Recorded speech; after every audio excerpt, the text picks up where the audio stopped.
सुंदर दिशुची ग्राम नल पोखरी शोभाराजीर से मंडित तार पल्ली माधुरी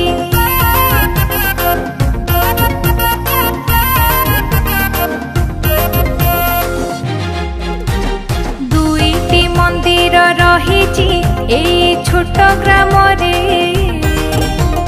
माँ कनके अछंती पुणी पूर्व दिगरे कला धड़ा घोड़ा दुईटी आगे छिड़ा कराई पार्श्व देवा देवी अछंती बेढ़ा शोभा बढ़ाई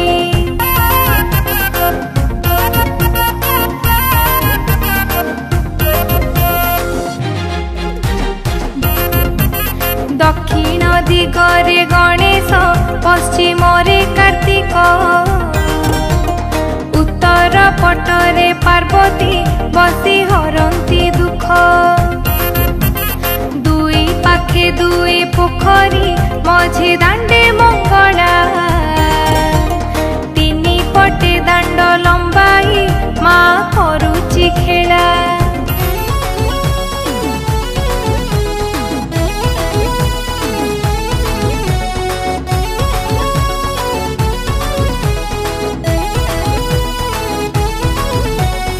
पवन सुतर मंदिर पुणी पोखरी कोणे संकट मोचन नामटी ग्राम रक्षा कारणे पशुराज छंती आगरे पुणी भक्त रक्षणे 10 अवतार मूर्ति देख जनकु जणे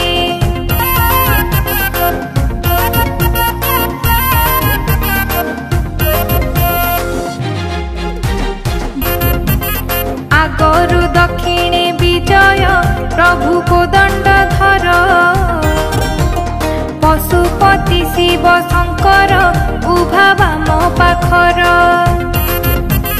पाखरे अस्वस्थ वृक्षटी सदा चिर हरित मंदिर आगरे पोखरी करे शोभा वर्धित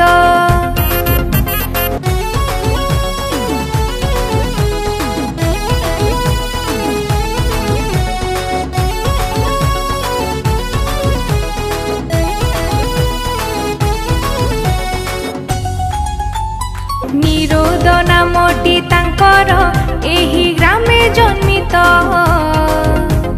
ग्राम रूप रेख करिले कवि गीते वर्णित।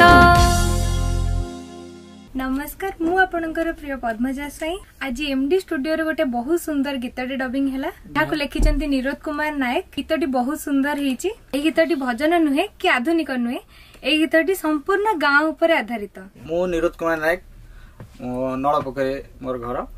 आजिकल समस्ते निज निजर रोजगार उपर व्यस्त, गाँ कथा कहीं भावुना केमती आधुनिक गीत करेंगे पैसा रोजगार करेंगे से कथा भाविला बेले मु किंतु मो गाँ को बहुत भल पाए। मोर गोटे दीर्घ दिन स्वप्न थिला मु गाँ को नहीं गीत करी, तेणु मु गाँ उपर किछि लेखिली एवं गाँर समस्त जहाँ शोभा अच्छी मुझे गीत रे वर्णित करिछि। तेणुकर जति गीत गुड़िक भल गीतटी भल लगे तेणु आपण लाइक शेयर एवं सब्सक्राइब करने भूलिबेनि।